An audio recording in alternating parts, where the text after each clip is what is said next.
Okay, in Europe, more than 82,000 cases, more than 3,400 dead, more than what happened in China. Europe shutting its borders, stranding people who had tried to cross into other countries there. Cars and vehicles left in the road in places like Eastern Europe. In Austria, the police said the traffic had backed up more than 20 miles around Vienna.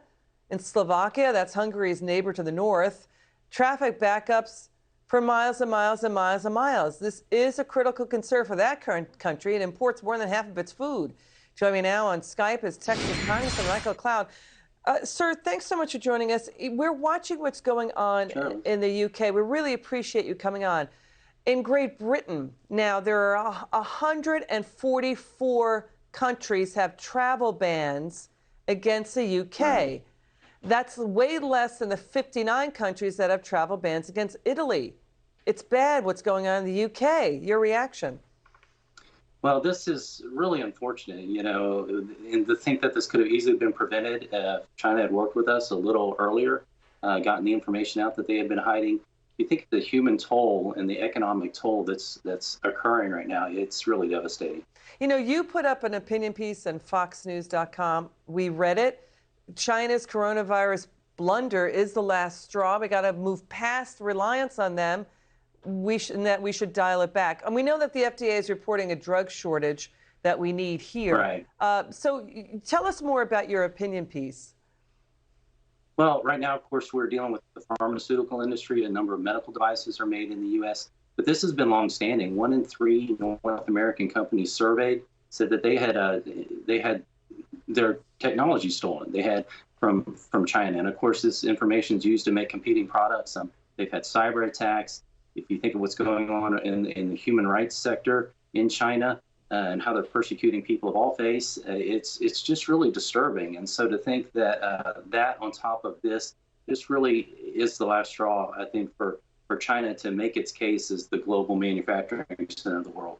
Congressman, your reaction to now the Atlantic magazine saying that critics who raise the racism card with what's going on, that they're confusing the authoritarian communist regime with those who have to live under it. They're trying to draw a moral equivalence between the Chinese regime and their people. That's not the point. That China's government is not a race, it's a regime.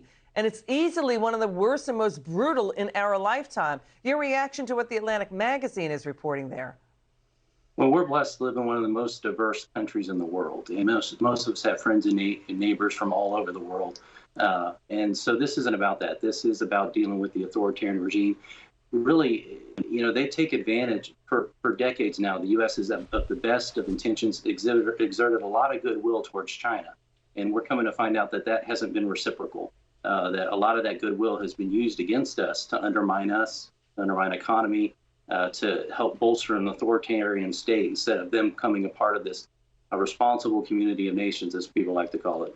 You know, the Atlantic magazine also saying the president did not block the media from reporting on the coronavirus, as China has, that he did not disappear his critics, as that's what's going on inside China. We know that China kicked out the Washington Post, the Wall Street Journal, and the New York Times. I mean, China is cracking down on a population known for its brilliance. The Chinese people are genius. They're creative in their thinking, and we need them now. Exactly. But to your point, is that the point? What you're trying to say is it's the regime.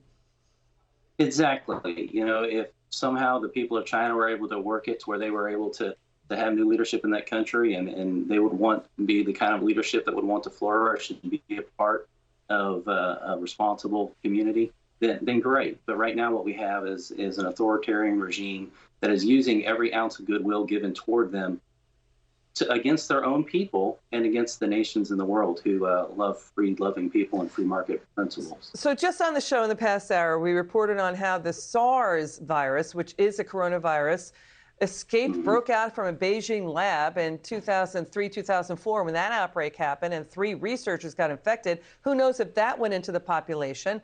that China does not do a good job in protecting its laboratories. We also reported on this, that China did try to move to get an exclusive patent from Gilead on remdesivir, which is used to battle the COVID-19. So they'd moved on that in January 21, before the World Health Organization declared that, yes, this is a global pandemic. Your take on China's actions there?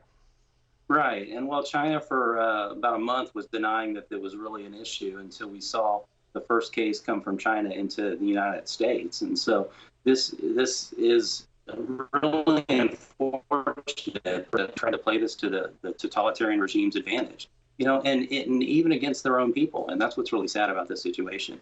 It's China has not been our friend. They've not been a friend of the world in the situation. And this is, now decades of bad behavior from an economic standpoint, from a humanitarian standpoint. And it's really time for us to reevaluate that and for companies to look at other ways to deal with some of our supply chain issues. Congressman Cloud, thanks for joining us. Sure. Thank you, Liz.